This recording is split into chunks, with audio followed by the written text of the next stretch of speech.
So we've been digging deep into the field of consumer arithmetic. And we'll be capping off the topic with a look at salary, wages, and utilities. I'm Shadeen Cassie. And I'm Denise Bailey. Let's begin.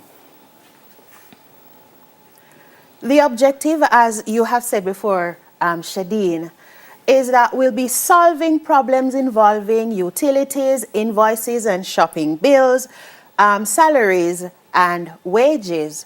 And before we go into the lesson, I want to share some vocabulary words. Some words that will be coming up regularly in our discussion, in our lesson. These words are consumer arithmetic, salary, utilities, invoices, shopping bills, and wages. Yes. So as we move along into the lesson, then the definitions will come out.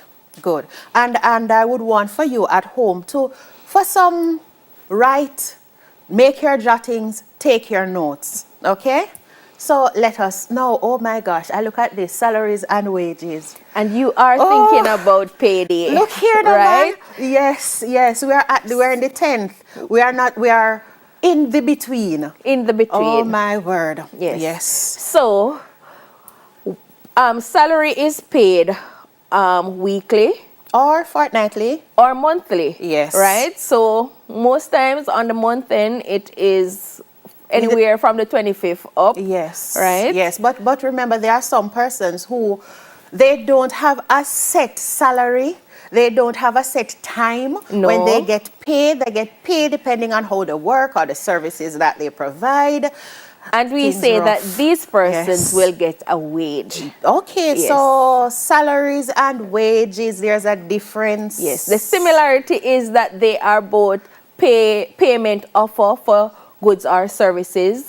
Yes, fair enough. The difference is the time that they would have. Bound. Yeah. Okay, and let's see. So just to clarify what you've said, a salary is fixed amount payable at regular intervals and can be, as we said before, it can be weekly, it can be monthly, and oftentimes it's straight into the employee's bank account or by the use of a check, as opposed to wages are hourly or daily payments for work carried out during the working day. Okay, so let us, what do we use the salary and the wages to do? We work, we get our money to do what with it? Our personal stuff. But before we go into what we do with it, yes, we need to know how to calculate our salary, how to calculate the wage, or we have to be able to calculate. Fair enough, because we have to know how we spend our money so that we can be what we call frugal, so that we can do what we need to do and we budget effectively and not go into a deficit. All right. I don't like that word, deficit. Okay, so salary calculations. All right. Yes. So here we have on the board, our gross annual salary is equal to the gross monthly salary multiplied by 12. Question, you said gross. What does that mean? The gross is the total. The sum without your deductions, without your insurance being taken out, without your savings. That's all that you would have been paid for the period. Okay. So I need to remember that I can have a gross annual salary. That is everything that I get before deductions. Okay. And gross monthly. Annual. So, but that's gross annually. That's for the year. For the year. And I can also have a gross monthly. So I get a set amount per month without before the deductions, the taxes. Okay, fair. I'm there with you. Okay. So here we have a gross monthly salary, and this is equal to the gross annual salary divided by 12. So if annually I get $12 for the year, of course you're not going to get that, but you understand. To know how much I would get per month, I divide by the 12, which represents the 12 months. In other words, you can be told by your employer that your gross salary, annual salary, is X amount. So if you want to do a breakdown, then you would have to do the calculations. You have to do the calculations, right? True. Or some employers might tell you that your gross monthly salary is whatever, and if you want to find out the yearly or the annual amount, then you multiply by 12. Fair enough. And you know, there are moments when persons will hear a sum and it sounds a lot, but we need to but take when note. You do the operations, you see that, oh my. Is it monthly or annual? Oh, that's another thing. Okay, so now we have net annual salary. Net is where your deductions would have been taken out. Okay, so my insurance, all your of the savings. If you have loans. Okay. Right. Okay. All of those, your tax, your income tax, education tax, all of those will be taken out, and then you're left with a net salary. Okay. And that net annual salary would have to be multiply the net monthly by 12 in order to get the net annual salary. Okay. Okay, fair enough. And then if there is a net annual salary, then there is also a net monthly salary. Which is right. Yes. Which is right. So your net monthly salary would be the gross monthly salary subtracting the monthly deductions. And can I tell you, Cassie, that this is what we're mostly preoccupied with, because that tells me my spending power. If I have the money to do what I need to do for the month, as I try to take care of my family and for my basic needs as well. And live within your budget. And live within your budget. What you say? Live within my budget. And my budget is dependent on my net monthly. Yes. And gross too. Because if I take in too much out, it impacts what I get. Right. Okay. So let us look at a question. Now, we are given sample questions to see how we can apply this information that we would have gotten to mathematics. Yes, real world. Yes. Okay. The gross annual salary earned by a civil servant is $1.6 million. Determine the net monthly salary if he has monthly deductions of $24,000. Okay, so we'll go into that. That's one question. And the second one is the gross monthly salary of a permanent secretary is $462,754. Find the net annual salary if deductions of $157,649 were made monthly. Yes. All right, numbers to work with. Good. So let's look at the first one. All right. So we are doing a breakdown of the first question. So we need to take out the information that is given. We are using a problem-solving approach. Fair enough. So we reread, understand what the problem is saying, take out the key information before solving, and we can move to the final stage of checking to see whether or not our answer is correct. Okay. Good. When I look at this, I see annual, gross annual. So that's the total, which for me is the 1.6 million. For the year. The yearly amount. Okay. But from this, I'm to determine what he gets monthly. The net. That is what again? That is after your deductions would have been taken out. And how much is to be taken out here? $24,000, and that's monthly. Okay. Are you seeing a strategy here? Look at it. We know the total. We know the gross annual salary, which is 1.6 million. We are to find out how much is take-home pay. That is before the deductions of $24,000 is taken. Okay, so let us go to the net monthly salary would be the gross annual divided by 12. And we would have identified the gross annual to be $1.6 million. $1.6 million. Yes. Okay, divided by 12. Okay. So monthly, you would be getting $133,333, cents. Yes. The cents is important. Yes, because every nickel make a buckle. Right. That's right. Right. And I want us to appreciate too that even in the stem of the question we said 1.6 million, 1,600,000 is the same as 1.6 million. So this is just step one in determining the answer to the question that is being asked. That's true. So this 133,333 and 33 cents is really the gross monthly. That's true. Because the deductions have not yet been taken. No. That's fair. That's fair. So okay. if we have a gross monthly, we need to find the net monthly salary, right? True. So what we're going to be doing is to be taking out the deductions. Okay, so from the 133,333, we are going 33 cents. We subtract, we take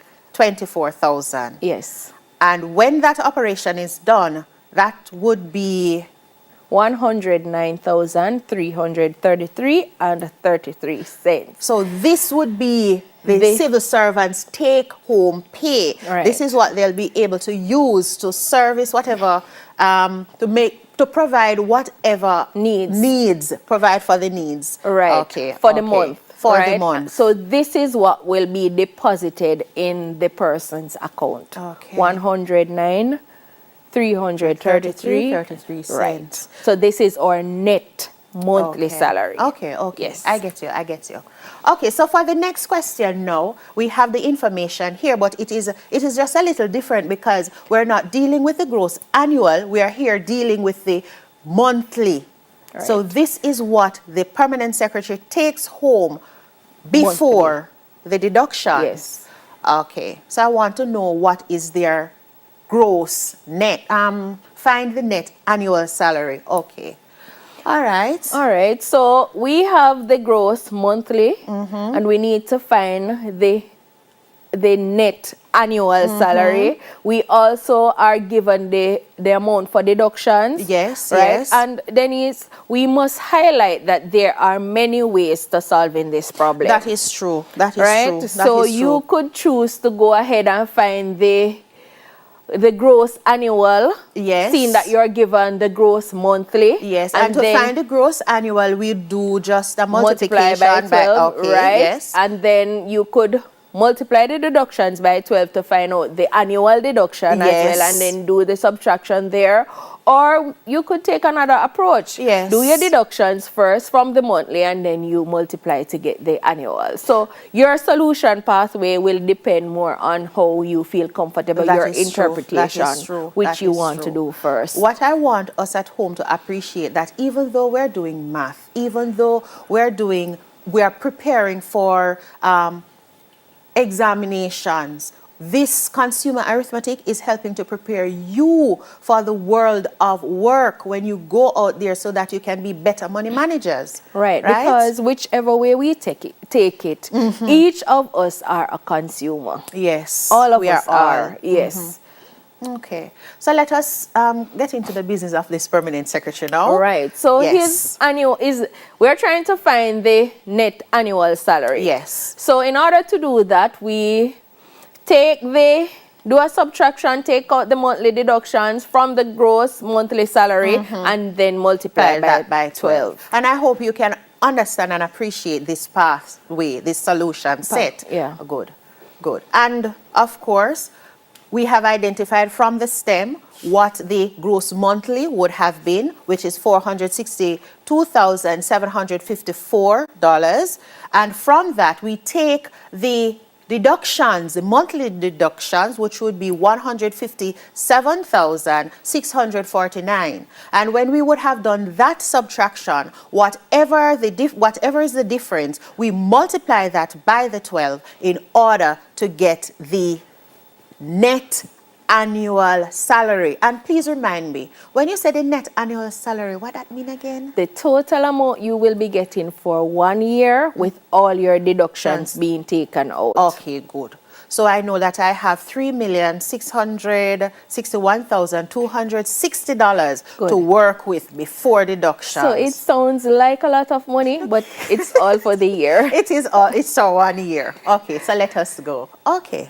Yes. So we've looked at basic calculations for our salaries, the deductions. We've looked at that. And so my question to you is, on what do we use our salaries and wages after they've taken out our deductions? What we use that money to do? All right. We use that money to supply our needs. We use that money to take care of our expenses for the month. Yes, right? Yes. If we are being paid monthly, or if you get a wage, then yes, this is what you use it for. Okay. These include our utility bills, right? Yes. Or shopping bills. Yes. Caring for the children. Caring for the children. Caring for yourselves. Okay. Yes. Okay. And most importantly, caring for ourselves to earn the other. That is right. To go back to work for the next month in order to. Fair enough. So you made mention of utilities, and here we have a nice little definition, kind of making a comfortable generalization about this term, this concept, utilities. And it is a product, something that you buy, or a service you go to have an activity done for you that satisfies human wants and is useful in the home. And or when we think about that, business places. Yes. And what are some of the examples? Just a quick glance. What are some of the utilities that we have to service? What are some of the things that we have to... Or light bill. Let us start with that one. Or light bill, water bill. Essential. Telephone bill, essential. Internet, cable. Oh, thank you. Yes. Internet and cable, those have become quite important for us now, because we are living in this time that causes us to be online more often. So some of the examples, as you would have highlighted, we have our telephone bill, our light bill, water, internet/cable bill. Okay, so we are going to continue. So what we're going to do is to do some work with calculations for these, right? We need to know how to calculate these bills, right? So we are going to go into understanding how to go ahead and calculate our bill. Okay.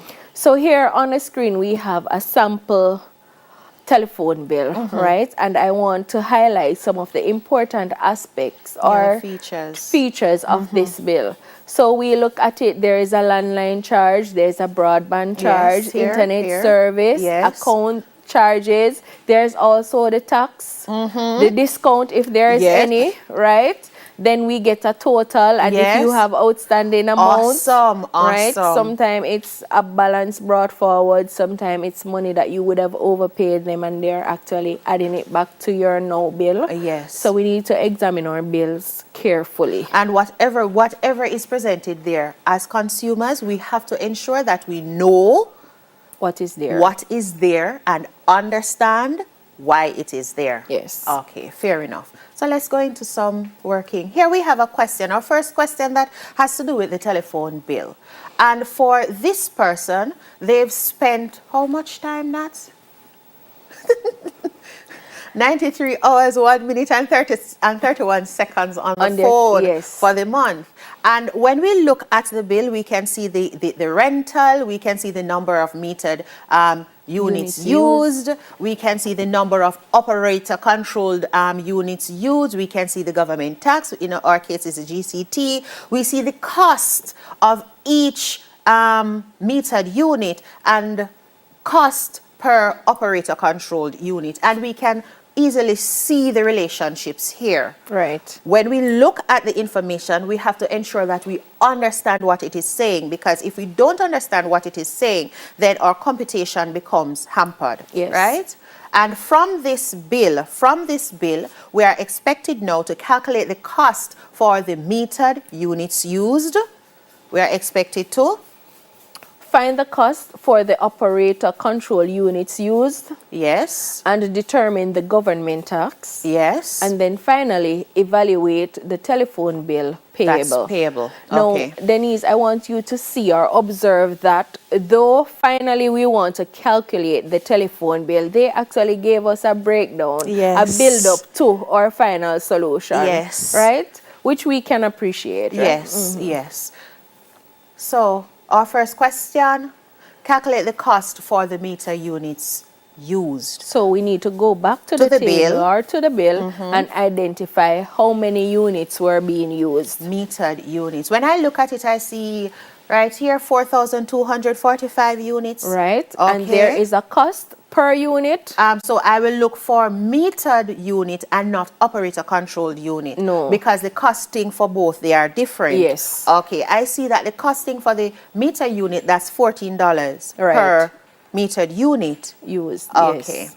All right. So if we can go back to linking to ratio to say if one unit costs $14, what then would 2 units will cost. True, or if true. you want to make a big jump Yes, to ma'am, big jump. 4,245, then we can use that principle to find out the cost of the meter units Yes, used. and that brings to my mind the idea that you have multiple pathways Yes. for problem solving. Right. It is how comfortable, the question is how comfortable are you when you're problem solving, and are you comfortable with the strategy that you're choosing? Right. So based on the conversation, I hope you would have seen another strategy, another way for problem solving.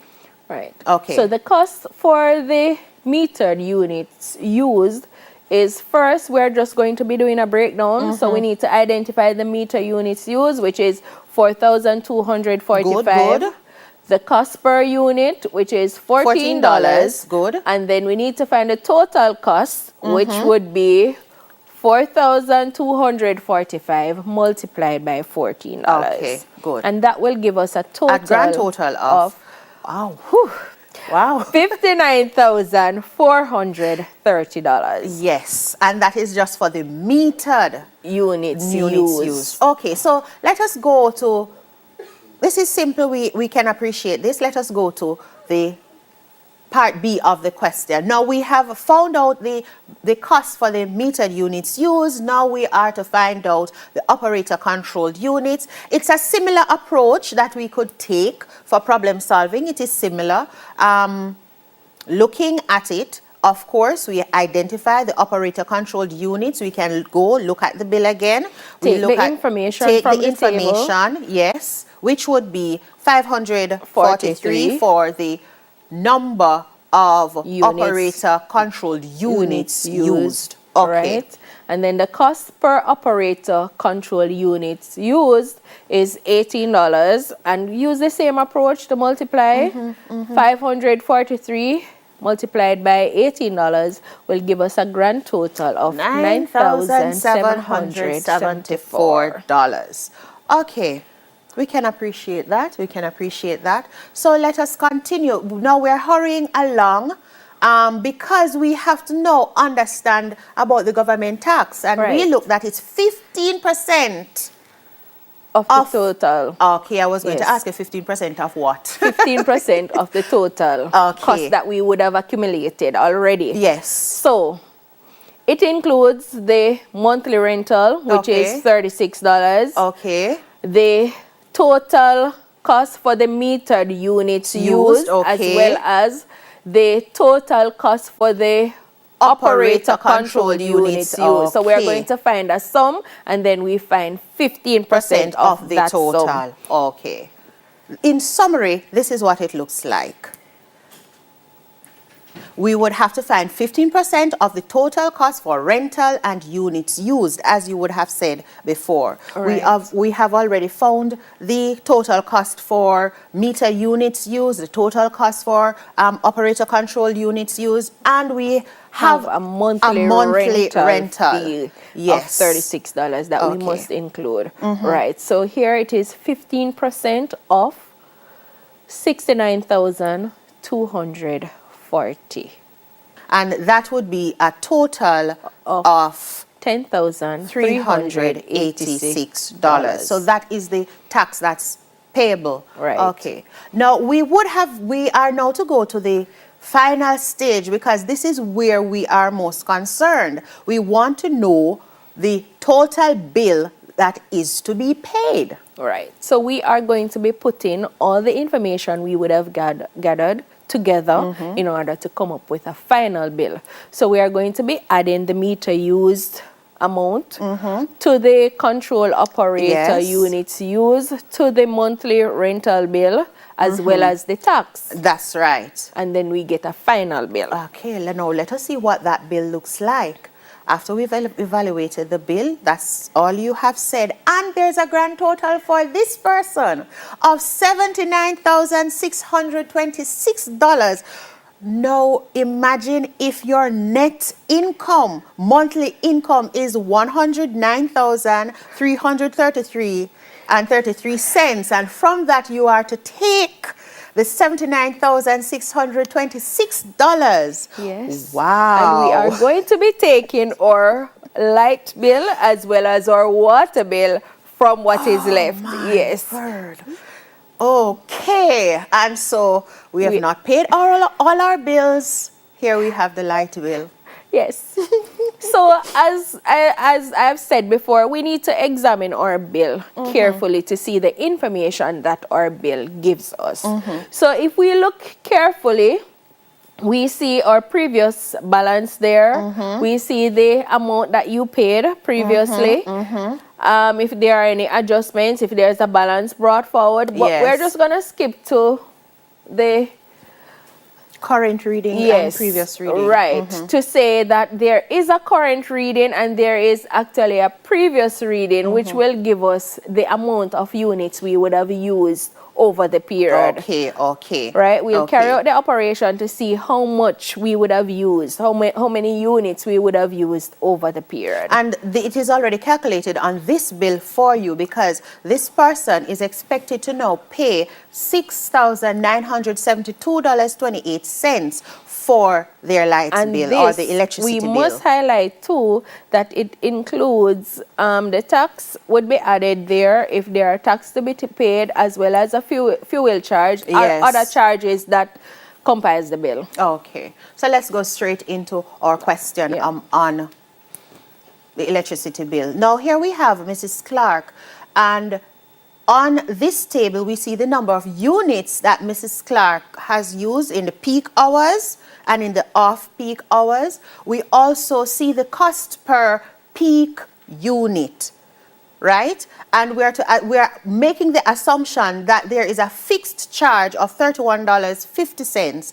that off-peak units are sold at half price. Right. So half price. So if you're using your electricity during the off-peak hours, then you will pay half price, and the half price would be a half of $31.50. Okay, I understand what you're saying. So for the peak hours, it's the full price, which is $31. But just quickly before, when you talk about peak and off-peak, there are some times when you actually have to pay more because there's a more usage. Energy consumption. Okay, so let's go into solving. How many units of electricity would a 75-watt bulb use in 12 hours? Right. So if you have more than one bulbs, then you can do the calculations. If you just have one bulb, we're going to find out if you leave that bulb on for 12 hours, straight hours, how much you'd have to pay.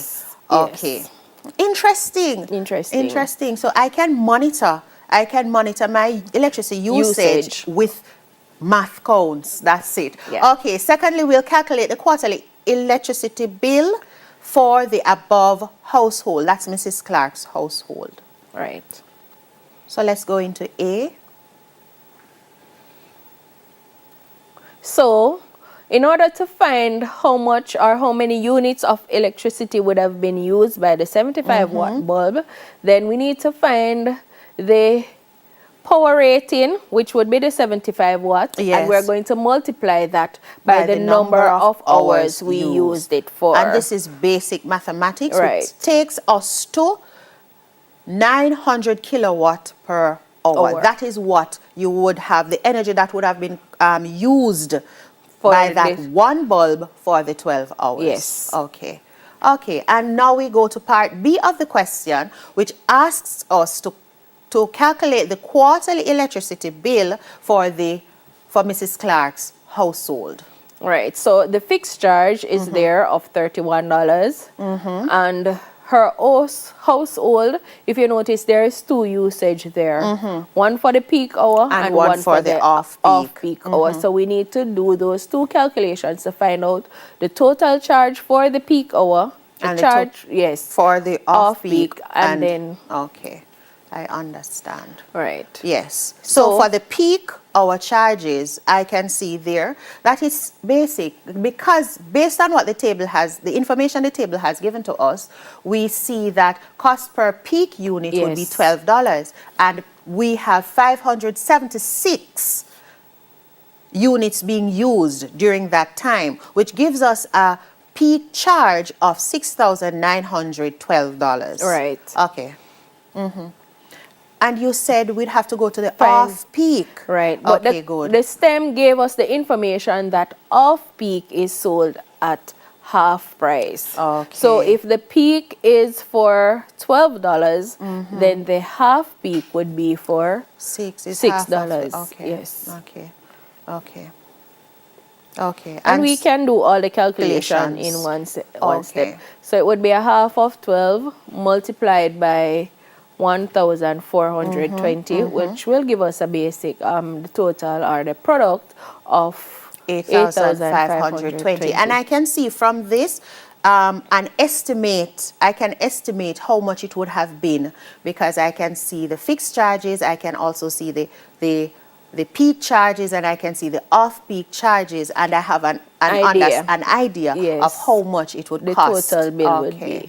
Okay, so and so the total electricity bill, it's the fixed charges of $31.50 added to the peak charge of $6,912 added to the off-peak charges of $8,520. Therefore, the electricity bill for Mrs. Clark for this time specified would be $15,463.50. Yeah. Okay, electricity bill not too bad. Not as bad as the telephone bill. My word. Yes. And with the electricity bill and the telephone bill, then we also need to calculate the water bill. And for the water bill, it is similar to the two bills that we would have previously explored. Yes. The information is similar that's given. The arrangement might be different, but it's basically the same information. If you look closely, there is the current reading and there is the previous reading. Yes. And you can use that to calculate the current consumption. Yes. Right. And the tax is included as well as other charges to come up with the final bill. Yes, yes. So let us do some calculations. Here we have a factory, a sweet factory to be specific, that uses 3,285 cubic meters of water for the first half of the year in 2015. Water rate for commercial users for half of the year were as follows. So we have the information captured here. For the first 20 cubic meters, it was $12.50. Right. For the next 60 cubic meters, it was $10. It cost $10 per cubic unit. And if you went over 80 cubic meters, you paid $7.50 per cubic. Okay. Right. And then there is a 6% discount on bills that are paid on time. Yes, so you know that's the incentive. Pay your bill on time and you less get the 6%. Discount. Good. Yes. Now for this, we are to calculate the amount Mrs. James paid for the quarter year, assuming that the bill was paid on time. Right. So the solution set, we just have the information there to remind us of what it is we're working with. Yes. So the total use or usage, 3,285 cubic meters, and for the first 20 cubic meters, Remember, we were told that it's at a unit price of $12.50. And so when we do the multiplication, $12.50 multiplied by 20, we get $250. Thank you. And then we have for the what? For the next 60 cubic, so that would be after you would have used 20 cubic meters and you use an additional 60 cubic meters, you're going to be paying $10 per cubic unit. Yes. Right? So it would be $10 times 60 multiplied, $10 multiplied by 60 to give us $600. So we would have taken care of roughly 80 cubic units. Yeah. Okay. Cubic meters. Now, if we went over 80. In excess of 80, now we have a reduced rate of $7.50. And so how do we do our calculations here? Because we would have paid for the first 80 cubic meters. Let's put it that way. 20 and the next Right, so 60. we need to take out that amount that we would have paid for and to find out the amount that remains, the amount of cubic meters that remain, to multiply it by the cost of $7.50 per cubic unit for the excess. So we don't pay twice for the 80. Okay, good. And so again, it is a basic calculation. Once we understand the issue, once we understand the understand the problem, we go to our basic calculations. All right. So bear those in mind. As we would have been saying, consumer arithmetic is everyday mathematics. So we can relate to as we move into doing the calculation. Yes. So what does, we forgot. If we pay the bill on time, we get a 6% discount. Right. So I'm going to ask you now, where did you get $24,887.50? I got that because there was a total of, I had the in excess of the 80. Which is $24,037.50. I have my first 20 cubic meters, which is $250. I have my next 60 cubic meters, which would be $600. And so when they're all added together, that's how I would get my $24,800. So because you are going to be paying your bill on time. Yes, I am. Mrs. James paid her bill on time. Yes. Then she will be getting a 6% discount. No, we would have been exposed to discount already. Yes, man. Discount basic calculation. Yes. So the 6% discount will amount to $1,493.25. Yes. Right? Now, what do you do with the discount? Well, I see, if it's my discount, it means that's less. Isn't that so? Yes. So from my total that I would have had, because I'm paying early, it would be less, whatever that is, less $1,493.25. Good. Okay. So the total amount to be paid, got it, is $23,394.25. Good. So you would have covered your telephone bill, you would have covered your light bill, and covered your water bill. Okay, good. From my salary or from my wages? Look here. Okay. On what else do we use our salaries and wages? Well, food is the staff of life, so we must take care of a shopping bill, right? Yes, that's true. We must take care of our shopping bill. Yes, and some transportation too. Yes. We have to. There are other things that we would spend. And we would want to add recreational activities. Most definitely. Yes, but let's hope that the amount of money we get can stretch to include all our desire, our basic needs. That's right. That is right. Now here we have an invoice and a shopping bill. It says invoice and shopping bill. What is an invoice? And what is a shopping bill?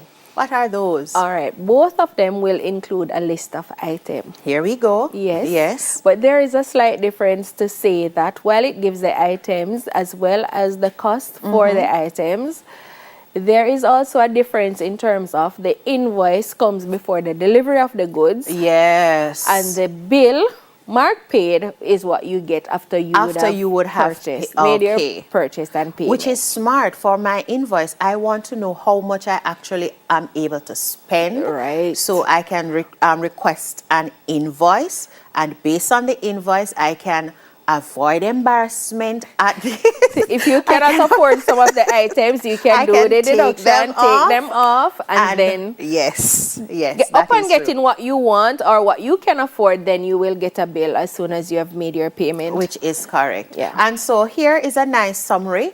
An invoice or a bill is a list of goods sent or services provided with a statement of the sum due for these, right? For the items. For the items that are on the bill. Yes. Okay, not bad at all. So the first question we have that has to do with the invoices, it's quite simple, and it is that Mr. John bought the following items from Venus Store on the 20th of October 2020.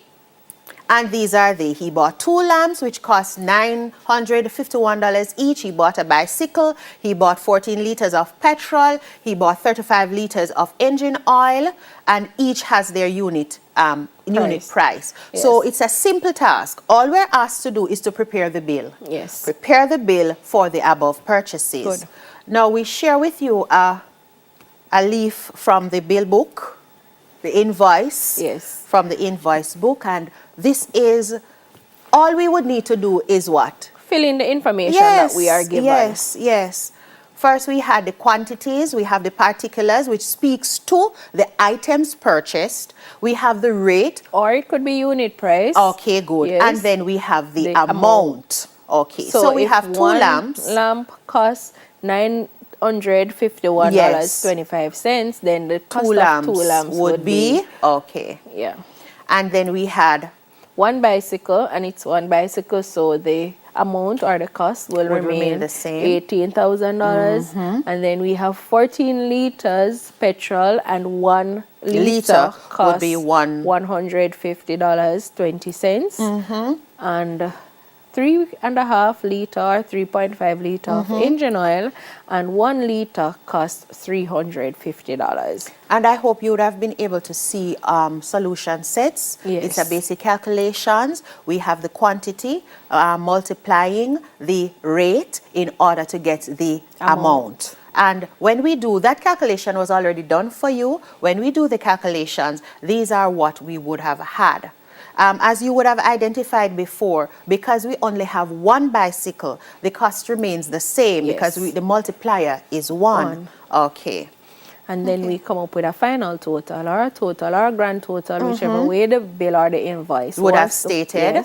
Yes. And that would be $23,230. 30 cents. 30 cents. Okay. Good. So this is his invoice. We have prepared the invoice for him. We can deliver the invoice to him, so he has a clearer picture of what was purchased. Okay. So it's left to him now. If he has that amount of money, then he can come and do the purchase and collect his bill. Right, and if he wants to take something off the invoice, then he's free to do so. Yes. And at the end of the purchase, he will receive a bill. And what I love about it is that there's greater accountability, because it helps when I have my invoice, when I have my bill, it helps me to track my spending so that I don't go into a deficit. I don't have to be your embarrassment. You don't want to leave some things on the counter. Exactly so. And you can keep it for future references. That is true. That is true. We are indeed preparing for the exams, even though we're preparing for real life. Yes. Okay. So we are doing both at the same time. Thank you very much. A question. Charges for electricity in a certain country are made up of a fixed rental of $125 per month and energy charges of $20 per unit.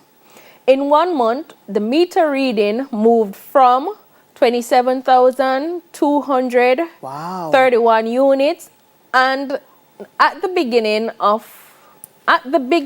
to 33,109 units at the end. That's a jump. Right. We are now asked to calculate the energy charge, calculate the total amount on the bill. Yes. Okay. So here we have the information. Now our solution set. What's the first one? So remember that we spoke about the current reading and the previous reading, and we are seeing that this is coming into play with this question that we are working out. Yes. Right. So we need to find out the usage for the month. Yes. And we also have to take into consideration the fixed rental, that's a given. We and have the to charge take per into unit. Exactly. Right. So, and we are asked the number of units used. Remember, you spoke about the current reading and the previous reading. The current reading is 33,106, and the previous reading is $21,231. We find the units. Thank you. We find the difference, and the difference would be 5,875 units. Okay, so now we have the information. You think we have all the information we need to work with? We have all the information that we need to work with. I hope that the brains are calculating already. Seeing that we would have had this information. So using 5,875 units, and the cost per unit is $20, we are already thinking about finding a product right there, or doing a multiplication. That is and true. we have to include as well the fixed rental which cost, would be an addition to come up with the final bill. Okay. Yes. So it's 5,875, and we're multiplying that by 20. And that's $20 to find out that the total energy charge for the bill is $117,500. And that's a lot. That is a whole lot. Yes. But never mind. It could be commercial. So that is true. That is true. Yes. That is true. And now we're to find out the total amount on the bill. So that would be the energy charge added to the fixed rental. Right. So it's just a simple addition of $117,500 added to $125 to give us a grand total of $117,625, right. And that is what is to be paid. Yes, that is what a bill. But let us think positive. It could be commercial. Yes, that is true. Yes. If it's a commercial entity, then of course it's worth it. Right. Yes. Now there is also a salary question, and it says that Janet's gross salary is $2,400 per month. US, right? Okay. Yes, it could be US or English pound. Yes. Her tax-free allowance are shown in the table below. Yes. So it's her national insurance, that's 5% of the gross salary. And the personal allowances, which would be $3,000 per year. Yes. What are we asked to do? We are asked to calculate the gross yearly salary, her tax-free allowance, her tax payable yearly income, and 10% of the charges for the first $20,000. Right? So let's go into it. And here we have our first. Gross yearly salary, of course, it's a basic calculation, and so would have taken care of the first. It's a multiplication of 2,400 by 12 to give us $28,800. Without any deduction. Without the deductions. Yes. The tax, total tax-free allowance for the year would be 5%. Yes. For our national insurance, and that amounts to $1,440 per year. Yes. And her personal allowance for the year, $3,000. Right. Yes. So the tax-free allowance that she pays no tax there would be a total of $4,440, and we just find the sum to give us a total. To give us the total. Okay, we can work with that. See, it's not as hard. Right. And the taxable yearly income. No, so we have to take out the tax-free allowance. Okay. So we do a subtraction right there, and we're left with $24,360. Yes. Right? So you tax-free means that you're not paying any taxes on it. So, okay, so now the taxable would be $24,360.